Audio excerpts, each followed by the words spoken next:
நீங்க ஃபர்ஸ்ட் எப்ப ஜப்பான் போனீங்க? நான் 2000ல போனேன். ஜப்பான்ல 2000ல இங்க ஆக்சுவலா இங்க ஒரு படம் எடுக்க வந்தாங்க ஜப்பானீஸ். நம்ம முத்து படம் வந்துச்சு இல்லைங்களா, அது ஜப்பான்ல bumper hit, super duper hit அந்த படம். தமிழ் படம் அங்க ஓடுச்சா? ஆமா. அது என்னன்னா முதல்ல அந்த கீழெல்லாம் உட்காந்து பார்த்தாங்க மக்கள் தியேட்டர்ல.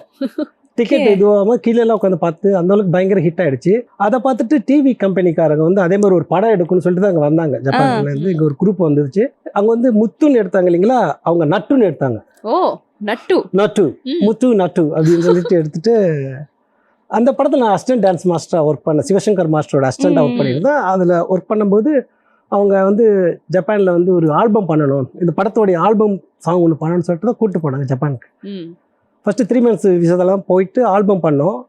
ஆல்பம் நல்லா ஹிட் ஆகிடுச்சு. ஆனால் அங்கேயே லைவ் ஆன் ஸ்டேஜ் பண்ண முடியுமான்னு கேட்டாங்க. ஒரு 100 டான்சர்ஸ் வச்சு, ஜப்பானீஸ் டான்சர்ஸ் வச்சு பெரிய ஆடிட் இடத்துல பண்ண முடியுமா, பண்ணலாம், நம்மளுக்கு இது தெரியுமே சொல்லிட்டு பண்ணோம். அதுவும் ஹிட் ஆகிடுச்சு.